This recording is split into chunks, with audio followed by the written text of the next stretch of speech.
Kalau Anda berdosa, nyaman, sengaja berdosa, hidup dalam dosa. Living in sin ya. Living in sin itu hidup dalam dosa ya.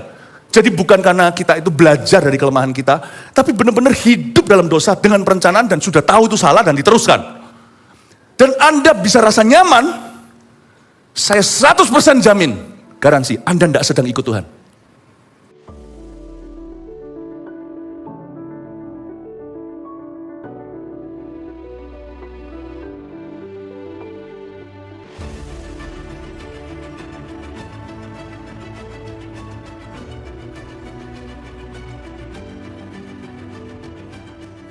Bahwa karya terbesar di hidup ini bukan kesembuhan, bukan mujizat secara fisik, bukan materi apalagi, tapi keselamatan jiwa kita.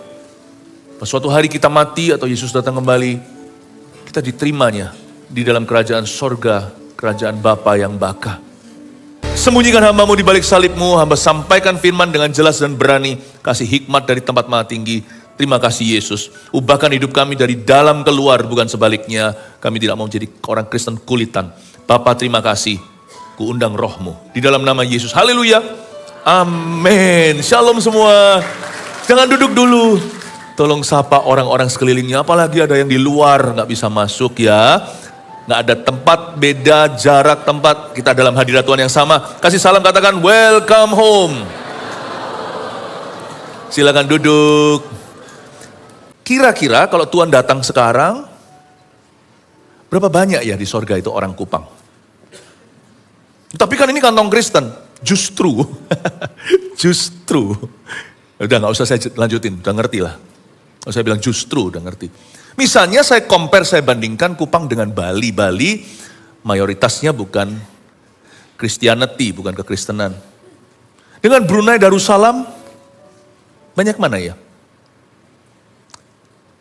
Jikalau di sebuah kota yang kantong Kristen, tapi orang Kristen yang ngerokok, vaping, ganja, selingkuh, pernikahan tidak diakui negara, tidak diberkati di gereja, hamil di luar nikah,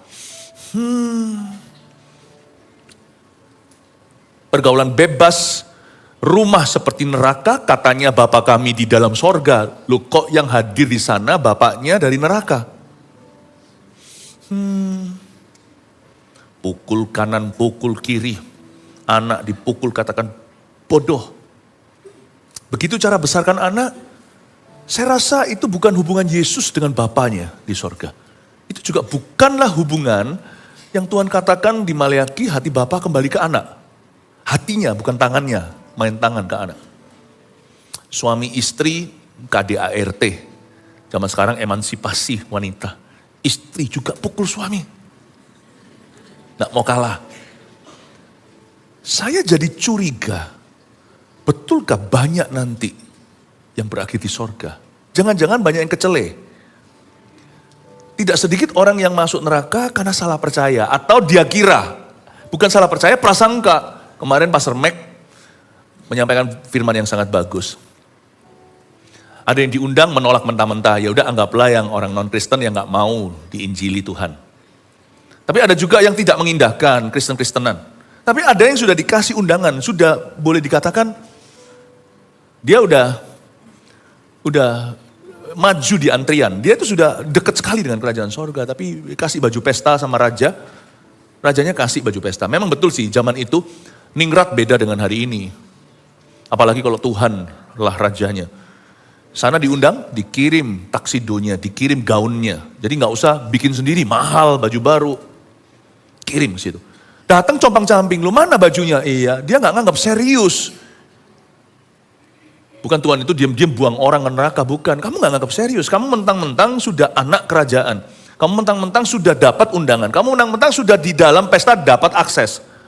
Tapi kamu datang, kamu remehkan tuan rumah, kamu anggap gak apa-apa. Baju gua tinggal di rumah, mana ini? Mana? Saya lupa di mana. Roh agamawi. Rajanya berkata, ikat orang itu, campakkan di tempat di mana ada kertakan gigi, berarti sakit sekali. Kertakan gigi itu saking sakitnya, sampai gigi itu berketak-ketak, di mana apinya tidak padam, ulatnya tidak mati. Saya punya pertanyaan, kira-kira di kantong Kristen, berapa banyak sungguh-sungguh nanti yang masuk surga. Jangan-jangan banyak orang meringkuk di neraka karena meremehkan Tuhan, mentang-mentang dia Kristen. Careful, be careful. Tentunya kita tidak tahu jawabannya. Suatu hari kita akan tahu di surga. Kalau tidak terjadi kebangunan rohani yang sungguhan di sini, semuanya hanya ahli Taurat. Kalau gereja-gereja tidak memberitakan kebenaran, tapi rasa aman yang palsu, hati-hati penduduk Kupang, atau dimanapun juga yang streaming sekarang.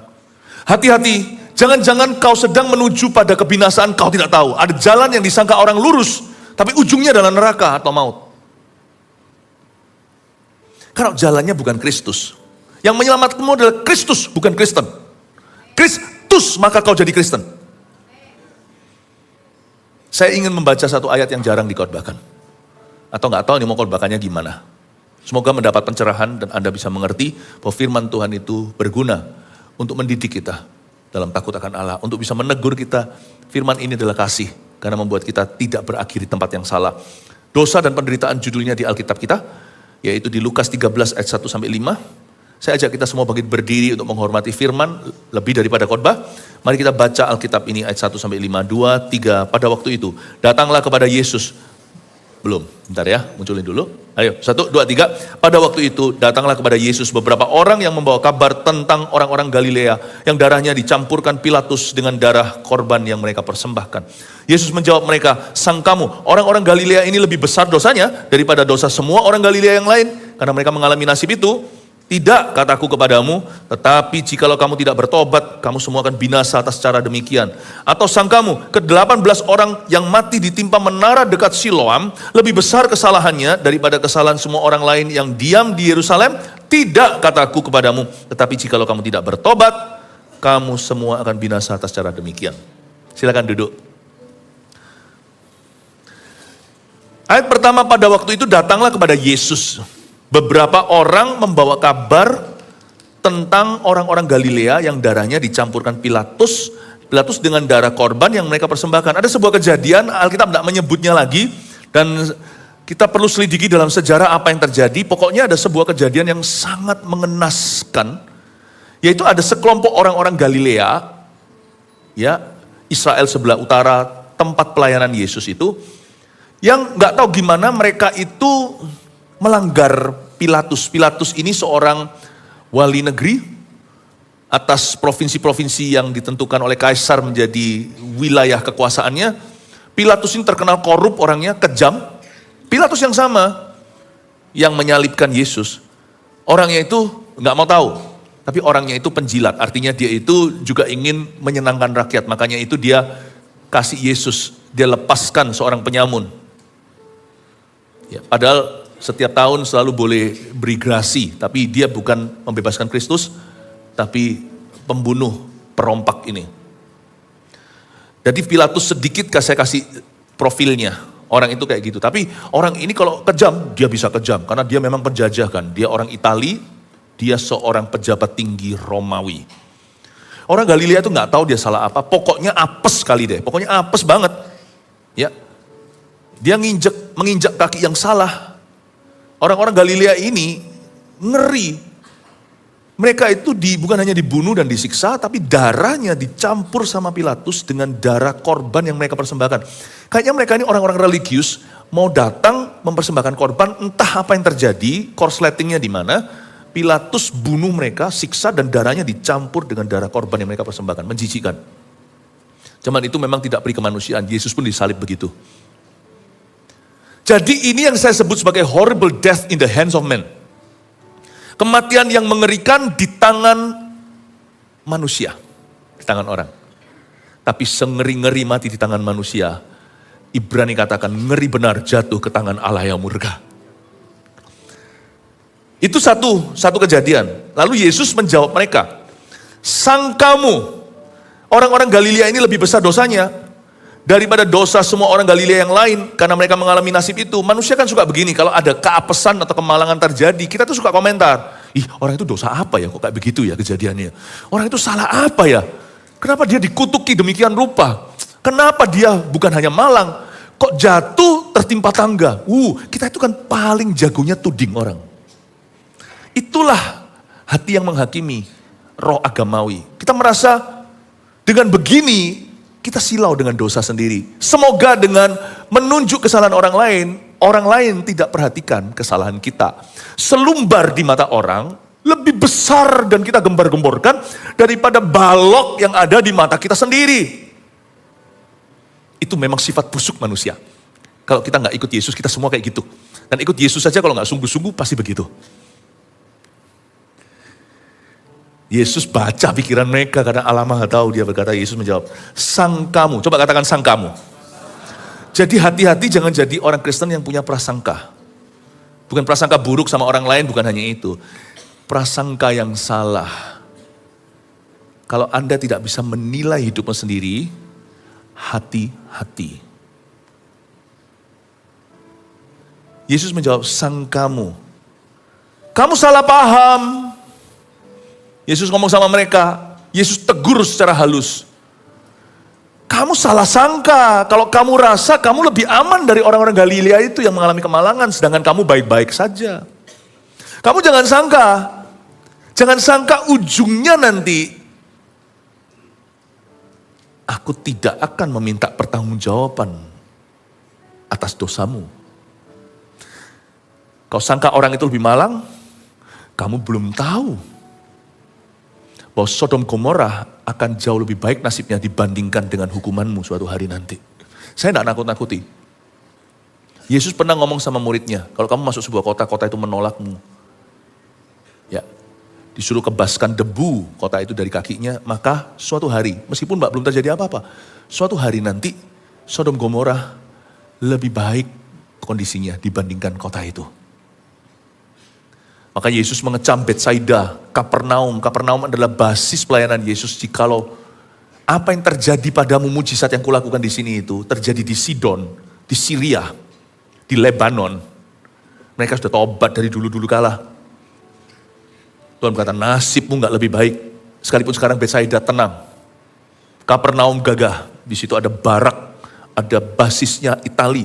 Tentara-tentara Roma di sana itu batalion-batalion. Kamu gagah. Tapi kamu lihat nanti, Yesus bukan mengancam. Kalau kita tukang ancam, tapi kalau Tuhan peringatkan, pasti kejadian. Nah Tuhan ngomong sama kita sekarang secara pribadi, kamu sangka, ini mungkin orang-orang Galilea gak relevan. Mungkin di dalam konteks Anda dengar orang ini begini, orang itu begitu, bukan berarti kita hidup paranoid atau dalam ketakutan. Tetapi jangan kita merasa aman kecuali dalam ketaatan. Jangan rasa aman kecuali dalam kekudusan. Jangan rasa aman kecuali dalam roh pertobatan. Dalam kehancuran hati, dalam kerendahan hati, dalam hal-hal ini silahkan rasa aman. Di luar ini jangan kau rasa aman. Karena di luar ini kau tidak bisa berbuat apa-apa. Carang yang tidak berbuah itu, yang tidak berbuat sesuatu, itu akan dipotong nanti dan dilemparkan dalam api. Sekalipun sekarang kalau ditanya sama orang, bahasa Inggrisnya, sekalian belajar bahasa Inggris, how are you? Jangan dijawab, yes I'm you, I know you're pretty. Mungkin Anda merasa diri cantik, boleh. Tapi how are you? Biasanya jawabannya, I'm fine, thank you. Itu standar Inggris. Jangan kira hari ini kita fine, thank you. You will be fine someday. Kebaktian 1 tadi saya jelaskan bahwa pengadilan kita terbesar belum kejadian. Pengadilan kita terbanyak belum terjadi, belum dilaksanakan. Hidup itu jangan sekarang. Jangan sekarang kita konklusikan. Ayat ini luar biasa, kata sang kamu. Selidiki aku. Jangan sangka, tapi selidiki. Lihat hatiku. Apakah ku sungguh mengasihimu. Yesus, apa sungguhan enggak?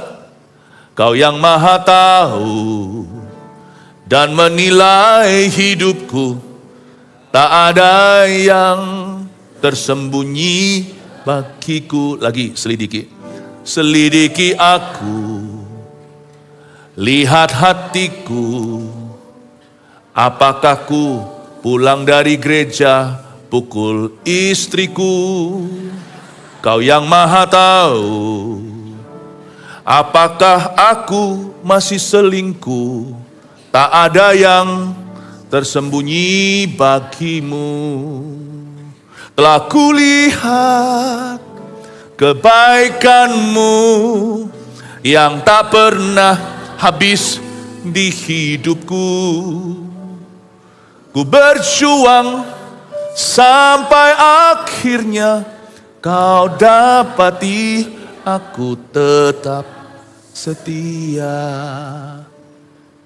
Apakah betul? Jangan sangka. Apakah betul ada yang hitam putih dan penuh bukti? Jangan bicara yang penting hati. Yang penting bukti. Buah-buah pertobatan kita. Bagaimana kita bisa berkata, kita itu Kristen, tapi sudah pulang ke rumah, alkohol lah Tuhan kita. Tiap malam teler kita. Tiap malam teler. Jurus mabuknya keluar. Sumpah serapah. Apakah betul? Jangan sangka, karena banyak orang, termasuk orang Kristen, yang akan berakhir, yang termasuk orang yang berstatuskan Kristen, bukan orang Kristen. Kalau orang Kristen sungguh tidak akan gitu. Kristen KTP mungkin, yang nanti berakhir di neraka karena prasangka, karena sangkanya. Sangkamu orang-orang Galilea ini lebih besar dosanya? Kata lebih besar dosanya itu melompat. Lebih besar dosanya, lebih besar dosanya. Kita suka membesarkan dosa orang. Dosa sendiri gak kelihatan. Dan kita merasa aman palsu ketika kita datang ke gereja. Apalagi kalau gereja meninah bobokkan. No, not this church. GMS bukan untuk setiap orang. GMS adalah untuk setiap pendosa yang sungguh-sungguh ingin bertobat. GMS bukan rumah sakit. Ada orang berkata gereja rumah sakit, itu ada betulnya. Tapi gereja GMS adalah rumah sembuh. Orang di sini kalau sakit jadi predator. Ini bukan tempatmu. Orang di sini sakit. Dia punya masalah. Dosanya banyak, tapi di sini dia mau berubah. This is the church for you.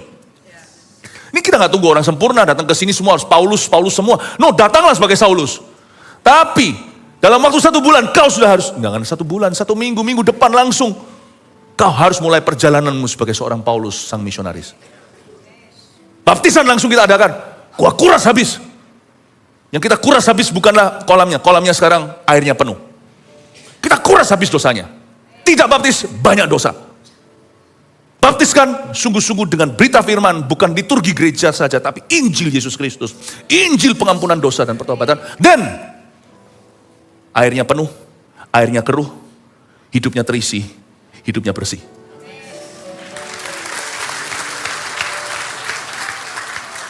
Amin.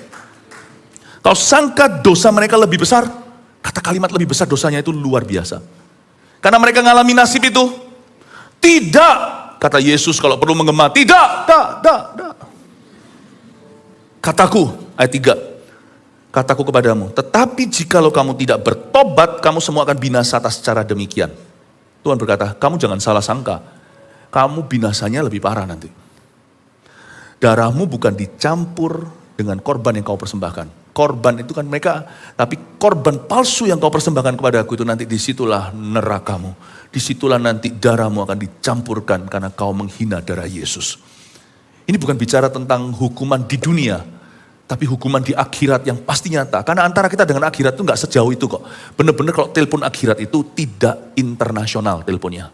Gak interlokal, lokal banget. Karena antara kau dan aku sebelum sorga atau neraka hanyalah hembusan terakhir nafas. Dan itu tidak tergantung usia. Hari-hari ini orang-orang muda juga ada yang mati kapan saja. Sehat, atlet, kolesterol nggak ada. Gula darah nggak ada. Asam urat nggak ada. Adanya di laboratorium. Sehat walafiat, besok wafat. Banyak kejadian seperti itu. Saya nggak takut-takuti, tapi antara kita dengan neraka, atau kita dengan sorga, tergantung kau di sisi mana. Bukan agama dulu. Gini ya, orang yang terima Yesus pasti jadi Kristen. Kalau kita bicara soal agama, tetap ada agama. Gak mungkin orang berkata, aku terima Tuhan lalu habis itu dia agama lain. Seterusnya. Gak mungkin, gak bisa. Karena pasti konflik interestnya terlalu gede, terlalu besar. Gak mungkin bisa. Tapi, hanya karena kau Kristen, aku Kristen, tidak berarti kita itu anak Kristus. Orang yang terima Yesus pasti jadi Kristen. Tapi orang Kristen gak tentu dalam Yesus. Ngerti ya? Saya kasih contoh ya. Mobil kalau mau disimpan pasti di garasi. Mobil nggak disimpan di kulkas, ada pada tempatnya. Tempatnya orang Kristen adalah gereja perjanjian baru di mana kita kumpul sama-sama karena itu kehendak Allah. Tidak menjauhi pertemuan itu, tetapi tidak semua orang tidak semua segala sesuatu yang ada di garasi itu otomatis dalam mobil. Nggak semua orang yang di dalam gereja itu otomatis dia diselamatkan. Pendeta nggak tentu juga, malah besar dosanya kemunafikan kalau tidak sungguh-sungguh dengan Tuhan. Nanti jangan heran loh ya. Yang pertama Tuhan adili adalah mereka yang mengaku mengusir setan demi nama Yesus, melakukan mujizat dan bernubuat. Enyah, Tuhan berkata pembuat kejahatan. Tuhan tidak menyebut mereka pekerja Allah, pembuat kejahatan. Enyahlah kau, aku tidak mengenalmu. Anda mungkin tanya, loh, kenapa kok setannya lari? Nama Yesus soalnya, bukan mulut yang mengucapkannya. Dokter membuat resep, pusing atau panas atau demam kasih paracetamol. Mau resepnya dokter ini, dokter itu, obat itu yang bekerja. Nama Yesus itu obatnya. Siapapun yang preskripsikan. Amin. Kita semua tidak ada satupun di atas hukum Allah. Lucu. Hukum Allah kok bisa di bawah kita itu loh. Sedangkan hukum alam aja tidak di bawah kita loh. Hukum alam aja. Jadi tidak peduli sana siapa, jangan lompat dari tingkat 11. Gak peduli jika Anda membangkitkan orang mati. Kemarin dulu. Jangan lompat dari tingkat 17. Hukum alam aja di atas kita. Apalagi hukum Allah. None of you and me. Pahami itu, Tuhan berkata, jangan kau kira mereka lebih parah mengalami nasib ini. Tetapi, jikalau kamu tidak bertobat, dalam bahasa Yunani ayat 3, saya baca sekali lagi, tidak kataku kepadamu, tetapi jikalau kamu tidak bertobat, kamu semua akan binasa atas cara demikian. Sebenarnya, ini cerita, ada dua sisi, saling melengkapi. Sisi pertama, tentang tentang orang-orang Galilea yang matinya mengenaskan. Tapi ada satu kejadian lagi, mereka mati bukan di tangan manusia, tapi semua orang komentar mereka matinya di tangan Tuhan. Atau sangkamu ayat 4 dulu ya. Ke-18 orang yang mati ditimpa menara dekat Siloam. Siloam lebih besar kesalahannya daripada kesalahan semua orang lain yang diam di Yerusalem. Tidak kataku kepadamu, tapi jikalau kamu tidak bertobat, kamu semua akan binasa atas cara demikian. Jadi ada dua cerita dibawa ke Yesus. Yesus sebutkan, pertama orang Galilea yang mati di tangan Pilatus. Tapi ada 18 orang lain dalam kejadian yang berbeda yang mati bukan di tangan manusia, tapi dalam sebuah kecelakaan. Sehingga banyak orang masyarakat komentar mereka mati di tangan Tuhan. Ke-18 orang itu mati ditimpa menara dekat Siloam. 18 orang jalan atau kerja atau lagi ngapain kita nggak tahu. Tiba-tiba itu menara rubuh, bruk. 18 orang mati, tewas, naas. Yang satu mati di tangan Pilatus, yang satu mati dalam sebuah kecelakaan yang tidak ada campur tangan manusia. Apakah terjadi gempa atau apa kita nggak tahu. Tapi orang-orang Israel saat itu kan heboh ya. Zaman belum ada sosial media, belum ada internet, tapi mereka sudah viral itu kabar. Mereka semua pada berkata, bukan mungkinkah, mereka sudah konklusi sih, mereka sudah menghakimi. Mereka berkata, pasti orang-orang ini ada dosanya. Orang Israel kan suka begitu. Ada orang buta, murid Yesus saja tanya, yang dosa siapa? Orang itu atau ayahnya? Kita tuh suka lihat dosa orang lain, tapi kita nggak pernah lihat dosa sendiri. Dan waktu mereka komentar, Yesus koreksi. Dosa kali, ini orang-orang pasti banyak, gede dosanya dan sebagainya. Yang satu mati di tangan Pilatus, yang satu mati dalam sebuah kecelakaan, tidak ada tangan orang, tidak ada tangan manusia, tidak ada yang campur tangan, kecuali Tuhan. Yesus sama-sama. Yesus jawabannya nggak beda. Coba lihat ayat 3 dan 5. Coba kita compare, bandingkan, dan saya beri hikmatnya. Roh Kudus yang kasih kita. Tidak kepada pertanyaan siapa yang berdosa. Mereka dosa kali ya. Tidak kataku kepadamu, tetapi jikalau kamu, mata mereka diluruskan sama Tuhan. Instead of daripada melihat ke orang, lihat dirimu. Selidiki aku. Tidak kataku kepadamu, tetapi jikalau kamu tidak bertobat, kamu semua akan binasa atas cara demikian. Ayat 3. Ayat 5, jawabannya sama. Tidak kataku kepadamu, tetapi jikalau kamu tidak bertobat, kamu semua akan binasa atas cara demikian.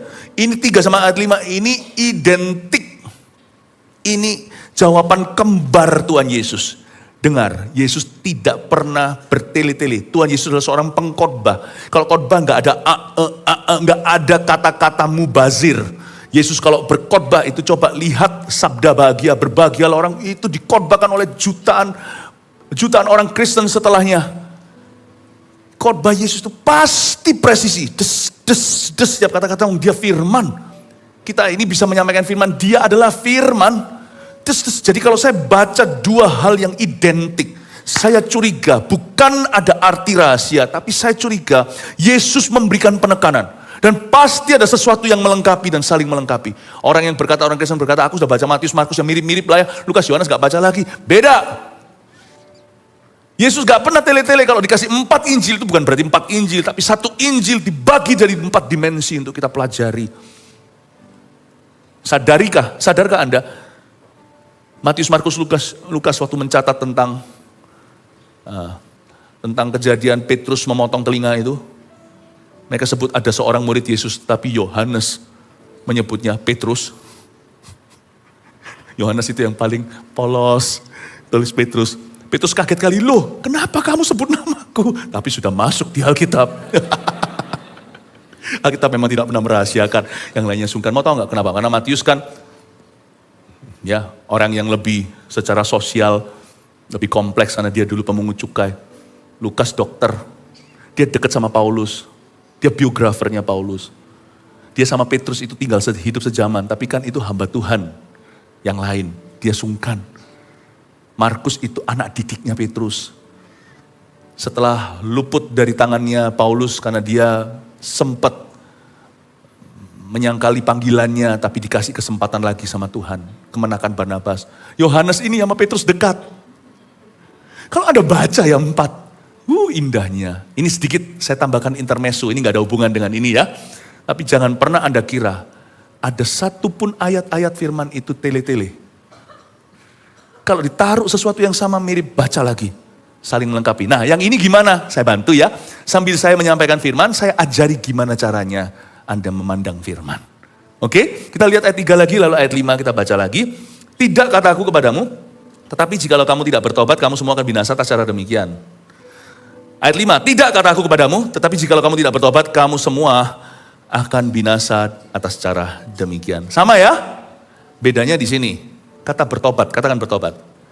Bertobat yang pertama Yesus katakan di ayat 3 itu dalam bahasa Yunaninya tobat dengan T huruf besar, itu kartu perdana. Sedangkan ayat 5 bertobat di sana dengan T huruf kecil, pertobatan setiap hari. Yang satu bicara ketika kita terima Yesus, saya menerima Yesus, saya lupa persisnya tanggalnya, tetapi karena waktu itu saya masih benar-benar tidak waras sininya lah istilahnya ya, masih penuh dengan belenggu. Tapi saya ingat bulannya, September 1992, itulah bertobat dengan T huruf besar, ayat 3 untuk saya. Hari itu saya lahir baru. Dan di bulan September itu, 30 sekian tahun yang lalu, saya membuat satu keputusan melawan tradisi saya. Karena saya dari kecil, mama ajak saya ke gereja yang sangat tradisional, dan saya ikut iman mama. Saya dibaptiskan dengan cara baptisan anak. Bukan metodenya, tetapi lemah di satu hal, yaitu saya tidak memutuskan sebagai orang dewasa. Baptisan saya adalah baptisan liturgi agama dan baik. Itu membuat saya seperti dapat cap reservasi untuk suatu hari saya kenal Injil sendiri. Tapi saya belum ambil keputusan hari itu di sebuah retret. Setelah saya mengalami Tuhan di gereja, saya ambil keputusan, saya malu baca Alkitab. Yesus itu ya, masuk itu. Kalau enggak masuk ke air dulu, mana mungkin dia keluar. Keluar dari air itu, langit terbuka. Turunlah merpati, turunlah Roh Kudus dalam bentuk rupa seperti merpati. Saya malu kalau Yesus adalah jalan dan kebenaran, dia suhu atau dia adalah guru sufuku, sifunya saya. Masa saya nggak ikuti semua jurusnya? Yesus basah kok saya cuma basah atas kepala atau rambut saya saja. Saya bilang sama pendeta waktu itu, kuyupkan saya. Saya nggak mau setengah. Ada danau di situ. Saya minta dicemplungin masuk ke sana. Saya dibaptis di retret itu dalam nama Allah Bapa Putra Roh Kudus, baptisan selam namanya. Apalagi Roma 6 berkata baptisan itu seharusnya artinya selain pertobatan, dia itu dikuburkan dengan kematian Kristus. Lalu keluar lagi sebagai ciptaan baru. Saya bilang kalau Yesus basah kuyup, aku siapa? Dia anak Allah tanpa dosa. Dibaptiskan untuk memberitahu gini caranya. Kok saya tawar-menawar, bukan metodenya yang penting. Mau Anda dikuyupkan, mau Anda dicemplungin, gak dikeluarkan ya mati ya. Tapi kalau Anda mau diterselamkan, lalu Anda tetap tidak berubah, tidak punya niat untuk bertobat, ya percuma, saya ngerti. Tapi kalau Anda bertobat, pasti Anda radikal. Pernah sekali saya baptiskan orang, bus gitu ya, anak muda, lalu tangannya, saya takutnya tangannya ini nanti, memang betul sih, kita masih bisa jatuh lagi dalam dosa setelah kita dibaptis. Tapi satu hal yang Tuhan angkat, bukan kemampuan kita untuk berdosa. Kemampuan kita untuk nikmati hidup setelah kita dosa. Jadi saya lihat tangannya terangkat. Saya bilang, dalam waktu sekejap slow motion. Saya pikir ini nanti ya semua bertobat tangannya mencuri. Masih pukul pacarnya, saya langsung ambil tangannya, masukin. Jambulnya masih muncul gitu, masuk. Jangan nanti sampai kau beralasan rambutmu belum dibaptis. Mati itu mati total, kau bukan pingsan. Pernah sekali juga kakinya, wah gitu, kakinya wah gitu, kepalanya yang naik. Haya.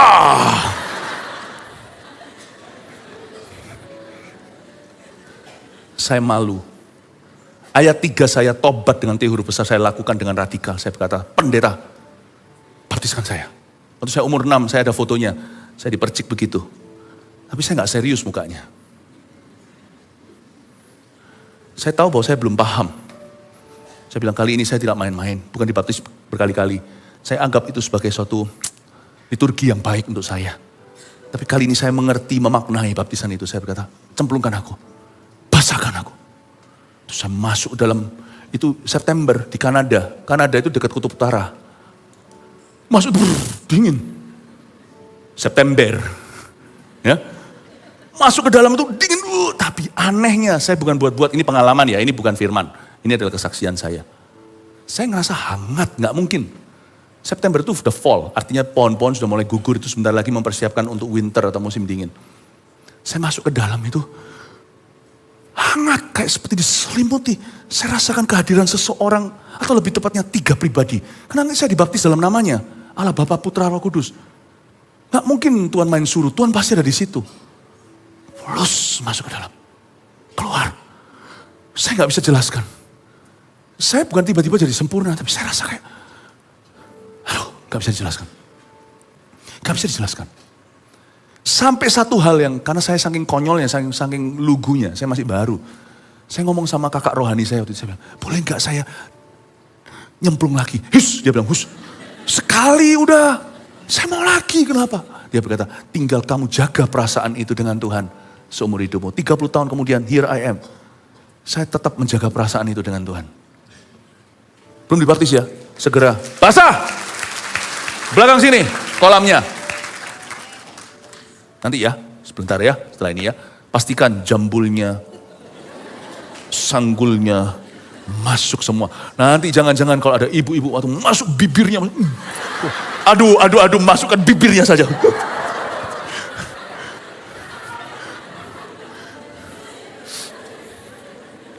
Ya, amin.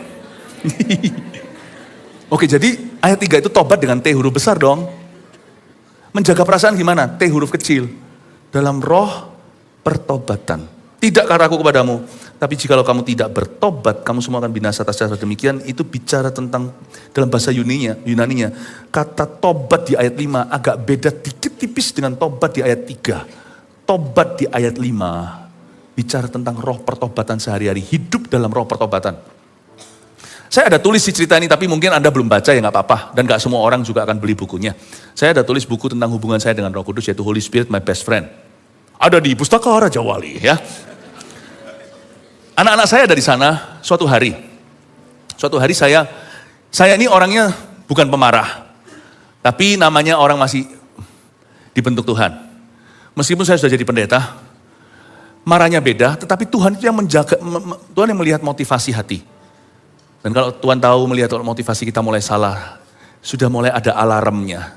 Kalau sampai tidak ada alarm di dalam dirimu, berarti Roh Kudus tidak tinggal di dalammu. Karena Roh Kudus tinggal dalam dirimu, sekalipun dia tenang di luar, tapi dia akan ramai di dalam.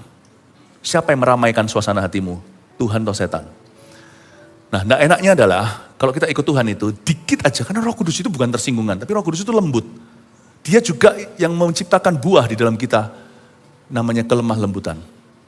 Jadi nggak enaknya adalah kalau kita salah dikit itu ya, udah dikejar. Bukan berarti kita itu selalu jadi orang tertuduh kemana-mana terdakwa, lalu selalu sorry sana, sorry sini, selalu minta maaf sama. Ya nggak perlu, orang kayak gitu perlu malah justru perubahan paradigma, mungkin gambar dirinya salah. Tapi kalau salah ya salah. Nah masalahnya kalau hati kita mulai melenceng itu, Roh Kudus itu langsung akan mendeteksi. Dia itu lebih tajam daripada pisau operasi, daripada MRI, daripada CT scan.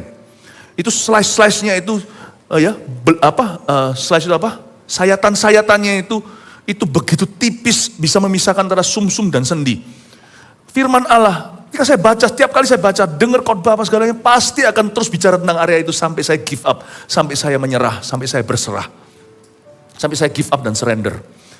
Nah suatu hari, anak-anak masih agak kecil, anak saya juga masih ingat, ya anak saya Jeremy juga pasti ingat kejadian itu. Kami sedang berlibur ke Kota Malang. Jarang-jarang bisa berlibur, kami ini orang yang aktivitasnya selalu penuh dan selalu untuk orang lain. Kali ini kami bisa punya waktu untuk keluarga, pergilah. Dan ada satu hotel baru waktu itu, kami naik ke puncaknya Surabaya. Akhirnya kita beristirahat. Tahu nggak, itu mungkin malam-malam menjelang tahun baru kali ya. Itu rame kan, layaklah pesta. Tapi setelah jam sekian ya, tolonglah, kami mau tidur gitu loh. Di atas itu, krok.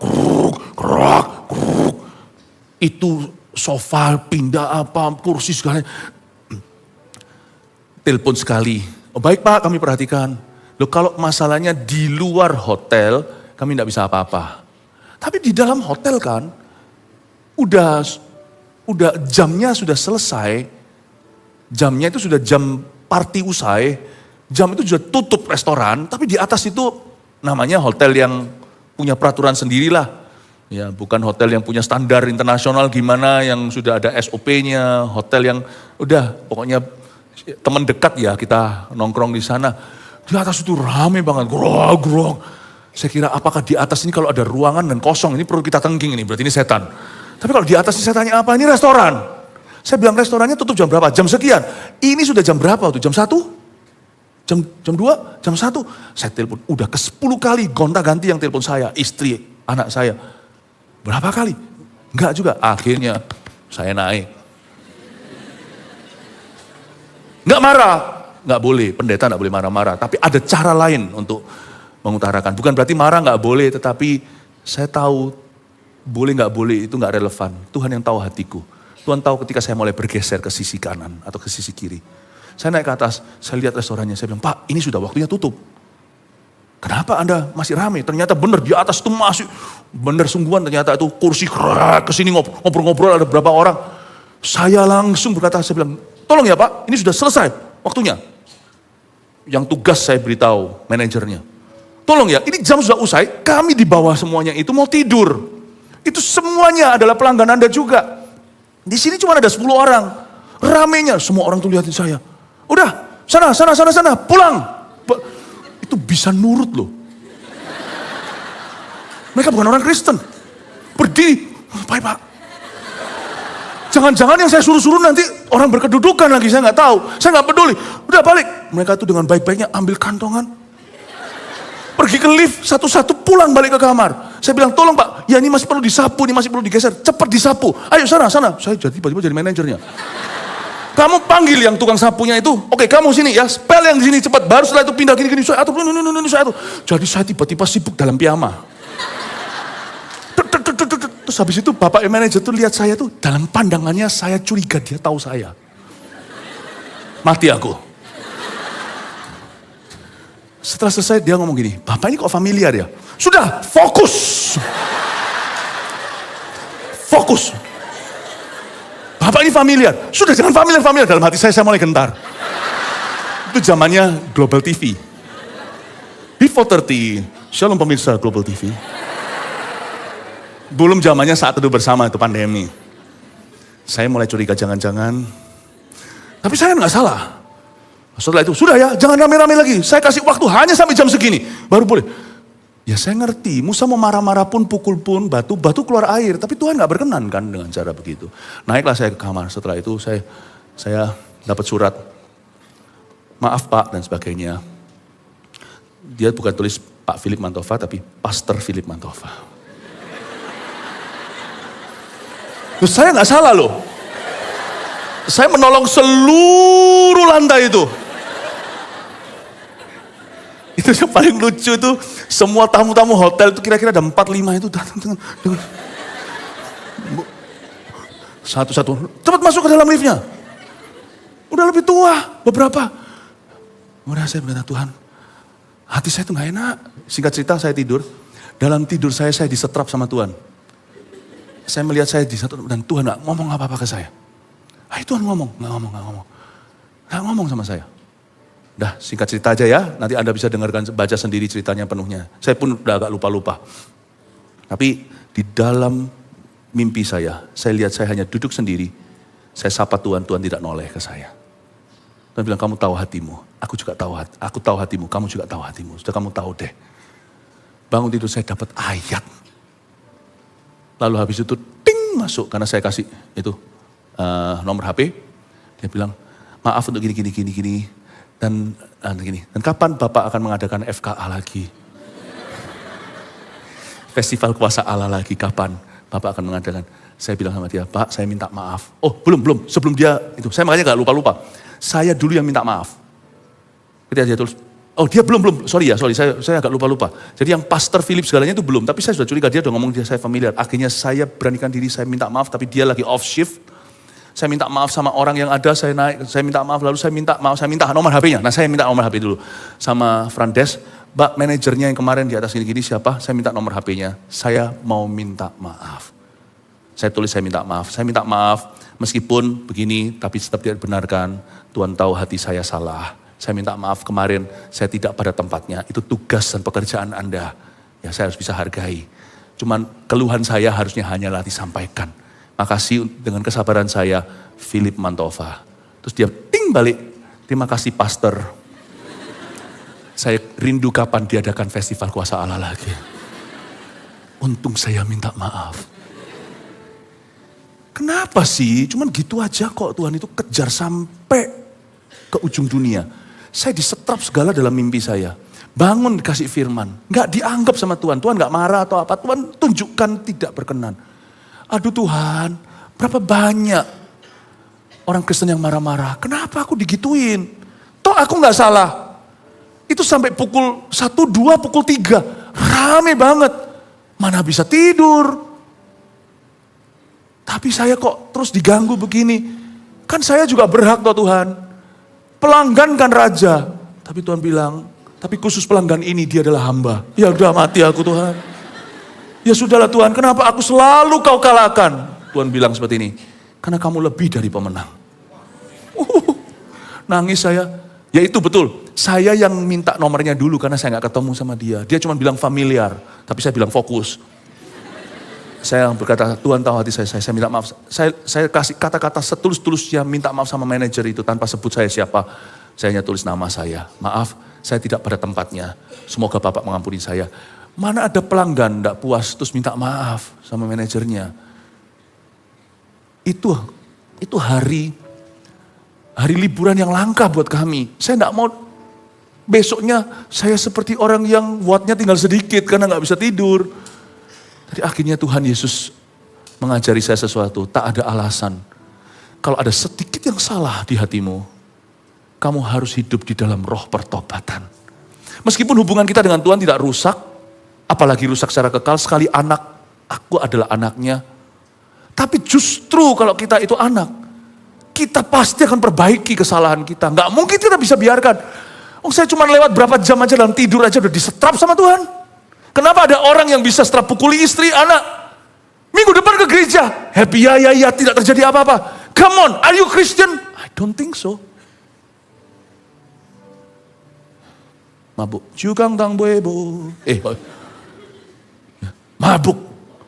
Lalu habis itu ke gereja. Seolah-olah gak terjadi apa-apa. Selingkuh. Bawa selingkuhannya ke gereja. Mikir apa? Sudah sehina itukah Kristus bagimu?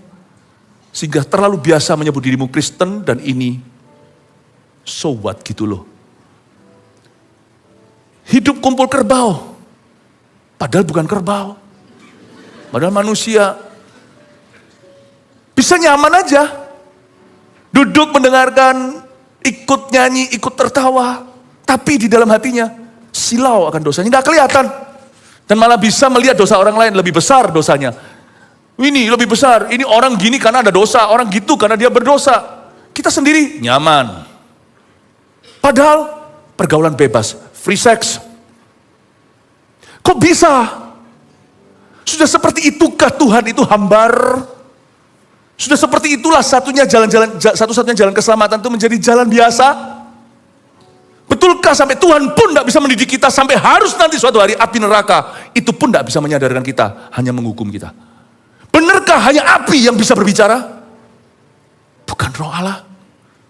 Hai kantong Kristen, dengarkan. 3 poin sini saya berikan. Anda bisa catat. Nomor 1.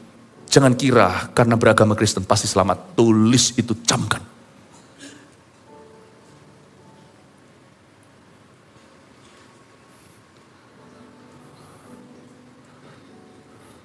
Dua,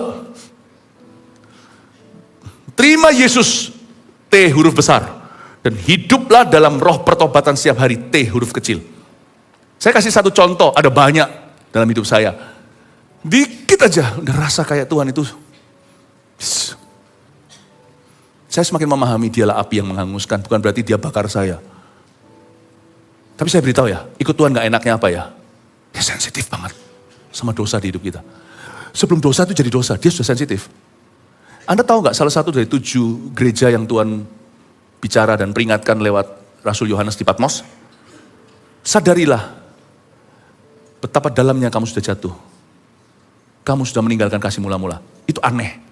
Orang jatuh itu kan bukan karena dia kehilangan kasih mula-mula, karena dia berzina, karena dia mencuri, karena dia membunuh. Tapi ketika dosa belum menjadi dosa, baru berupa bergeser hati. Tuhan sudah berkata, kamu sudah jatuh sebelum kamu jatuh. Kamu sudah jatuh dalamnya sebelum kamu jatuh sungguhan. Jadi ada orang yang sudah jatuh sebelum dia jatuh. Ketika Tuhan lihat, hatinya sudah miring. Tuhan itu ahli konstruksi yang luar biasa. Jadi kalau Anda lihat di ujung jembatan itu ada orang yang keker-keker begini. Mereka bukan melihat burung, bukan. Apalagi kalau mereka pakai topi proyek, helm proyek. Itu kalau lihat jembatan, itu lihat dan itu semua well planning, sudah direncanakan. Jadi kalau di sini dia miring 1 mili, itu jembatan berapa kilometer kemudian, apalagi jembatan misalnya di Amerika yang sampai 1000 kilometer. Ujungnya, itu bisa mencong miring begini dan mobil semuanya nahas.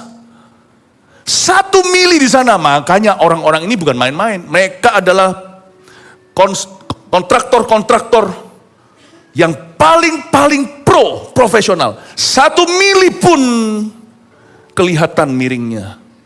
Supaya nanti di sana jangan binasa setiap kendaraan yang ke situ. Mau tahu yang lebih pro dari itu? Jesus Christ. 1 mili mencong. Dia tahu. Saya beritahu gak enaknya ikut Tuhan ya. Kalau Anda berdosa, nyaman sengaja berdosa, hidup dalam dosa. Living in sin ya. Living in sin itu hidup dalam dosa ya. Jadi bukan karena kita itu belajar dari kelemahan kita, tapi benar-benar hidup dalam dosa dengan perencanaan dan sudah tahu itu salah dan diteruskan. Dan Anda bisa rasa nyaman, saya 100% jamin, garansi, Anda tidak sedang ikut Tuhan. Karena Tuhan yang saya kenal, bukan by pengalaman, by ayat dan by firman. Saya pun mengalaminya. Mencong miring 1 mili di hidup saya. Dikejar sampai gerbang. Gerbang sorga, saya mau lari jauh kemana, dikejar sampai gerbang neraka. 1 mili saya itu dituntut Tuhan. Bukan berarti Tuhan itu selalu dikit-dikit tuduh. Bukan ya. Tapi kita nggak bisa simpen apa-apa. Sungguhan kita nggak bisa. Tak ada yang tersembunyi bagimu. Kalau ada di sini, bisa ambil uang perusahaan. Dan Anda tidak kembalikan, Anda masuk ke sana dan bisa nikmati nanti makanan, minuman, dan Anda nggak mules perutnya, berarti Roh Kudus tidak tinggal di dalam diri Anda. Sebab ketika Anda, kalau ada orang ngambil uang yang bukan miliknya, Anda makan atau minum, tidak langsung mules, diare gitu lah ya. Roh Kudus tidak di perutmu. Loh, Roh Kudus tidak di perut, bukan di hati. Tapi bukankah dia memenuhimu, berarti di perut juga. Kok bisa perutnya biasa dengan uang dosa? Kok bisa hidup dalam summon leven, kumpul kebo? Dan merasa fine saja. Ketemu pendeta juga oke tuh. Nggak ada rasa malunya tuh. Saya nggak mau, saya ngomong sama Tuhan, saya nggak mau jadi pendeta yang sempurna, pendeta besar, enggak, saya nggak mau ternama, terkenal, nggak mau.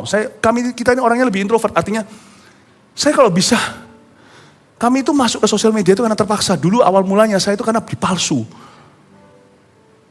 Akun lalu orang minta ini, saya nggak pernah minta-minta. Apalagi minta pulsa, ya ampun. Jangan biasakan dirimu minta-minta. Orang timur, orang Indonesia, orang kita semua, jangan anak-anak tua, jangan minta-minta begini. Ini buruk ini, tidak ada orang jadi kaya raya dengan begini, tidak ada. Lihat seluruh dunia, tidak ada. Orang dunia aja tahu. Kalau misalnya, saya tidak mau jadi pendeta yang gimana. Tapi saya hanya mau jadi orang benar. Kalau kita jadi orang benar, kita akan jadi pengusaha yang benar, pendeta yang benar, ibu rumah tangga yang benar, mahasiswa yang benar, suami yang benar, papa yang benar. Jadi orang benar itu gini, saya tidak mau orang ketemu sama saya nyaman dalam dosanya. Kalau sampai dia nyaman dengan dosanya, berarti saya, satu, tidak hidup dalam kebenaran. Dua, saya tidak hidup dalam pengurapan. Saya bukan orang sempurna, tapi saya mau, kalau orang ketemu sama saya, orang harus milih. Jangan-jangan, kita nyaman ketemu sama pendeta. Nah, pendeta tidak pernah jewer telinga orang-orang yang hidup dalam kesalahannya. No, not this church. Not these pastors. Dengan gembala-gembala ini. Saya minta, benar-benar kita hidup dalam roh pertobatan. 1 mili miring ya. Itu sampai nausea, bahasa medisnya ya. Atau sampai nek dan muak. Padahal orang tanya, dosamu apa sih? Berhak, kalau mau dirasionalkan, ya berhak-berhak aja.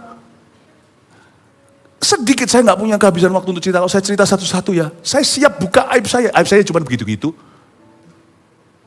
Tapi itu bagi saya big deal gitu. Saya nggak takut bermegah dalam kelemahan saya supaya orang lain bisa dibangun dia dalam kekuatan Allah. Salah satunya tadi saya permalukan diri dengan cerita bahwa saya emosi gitu meskipun saya tidak keluar kebun binatang, tidak menghalalkan semua cara. Tapi Tuhan melihat saya kayak gitu tuh, siapa kamu? Kamu nggak boleh arogan. Aduh, padahal apa sih? Nggak ada orang yang rendah hati 100%, nggak ada. Tapi ada sedikit gitu loh. Cuma ada dikit jambul ego saya. Itu sama Tuhan langsung dipangkas. Kok bisa ada orang bisa berkeliaran di mana-mana dengan egonya tidak terkendalikan? Kok bisa masih tega menyebut dirimu Kristen? Sorry, bukan. You're not. Karena saya tahu Tuhan saya. Jangan ngomong sama Tuhan saya ngomong begini. Tuhan meskipun Tuhan maha tahu, gak enak ikut Tuhan. Ada enaknya, banyak enaknya. Tapi gak enaknya ada. Apa gak enaknya ikut Tuhan? Dikit-dikit, paling dikit, orang lain oke, luput dari deteksi. Manusia juga bisa justification atau justify atau bisa lumrah, bisa mengerti. Tuhan saja yang tidak bisa saya sogok, gak bisa saya suap. Satu ini loh, saya gak bisa bypass, gak bisa lewati. Sulit banget membuat dia approve sesuatu yang jelas-jelas di hatiku. Aku tahu itu salah. Tidak ada kedustaan, kepalsuan atau pertukaran bayangan dalam diri. Gak enaknya ikut Tuhan ya. Kita gak bisa dolak-dalik. Dia itu straight, itu lurus. Saya beritahu gak enaknya dulu. Makanya Tuhan berkata, siapa mau ikut aku? Gak pikul salib, sangkal diri, gak bisa. Siapa menoleh ke belakang, gak layak membajak di kerajaanku. Mau ikut aku? Ini. Tapi enaknya, oh luar biasa. Yesus berkat terbesar dalam kehidupan kita. Punya Yesus punya segala-galanya. Semua ku anggap sampah, kata Paulus. Demi pengenalanku akan Tuhan. 3, kita tidak tahu kapan kita akan mati. Kata binasa di situ tuh serius. Kita nggak tahu kapan kita akan dipanggil untuk mempertanggungjawabkan hidup kita. Saya ngomong gini bukan supaya Anda meragukan keselamatan. Tapi supaya Anda seriusi keselamatan itu. Dan kalau Anda sudah selamat, kata Paulus, kerjakan keselamatan itu dengan takut dan gentar. Apakah orang yang sudah diselamatkan bisa ragu? Ragunya kalau kita hidup sungguh-sungguh adalah hanyalah kadang-kadang ada pikiran-pikiran yang korslet.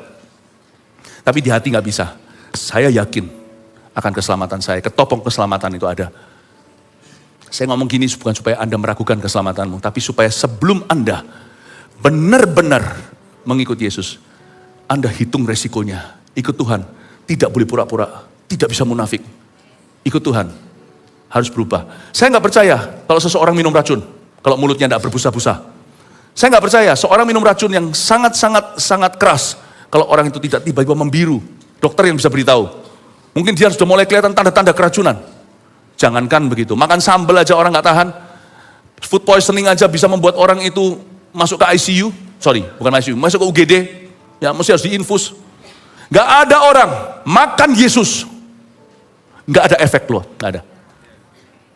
Langsung dia membawa pemisahan. Aku gak membawa damai tapi pedang. Wow, gara-gara ikut Yesus. Wow. Tahu gak, satu pribadi yang paling memporak-porandakan hidup saya. Namanya Jesus Christ. Sampai satu titik saya berani berkata, bukan aku lagi yang hidup, tapi dia. Belum sampai saya di titik itu. Tapi dia masih terus memporak-porandakan hidupku. Kalau hidupmu aman, tenang. Tidak ada gejolak ilahi. Setelah kau terima Yesus, I'm afraid yang kau terima adalah agama. Bukan Yesus Kristus pribadinya. Karena Yesus masuk dalam dirimu, saya kasih warning dulu. Ini minuman keras. Bukan minuman keras, bukan miras. Ini adalah obat keras maksud saya. Orang yang terima Yesus itu obat keras. Nggak mungkin nggak terjadi apa-apa. Setelah terima Yesus hidupnya nggak berubah. I don't believe that person. Aku nggak percaya. Amin. Kupang, kantong Kristen. Jangan hanya kantongnya. Anggurnya harus Kristen.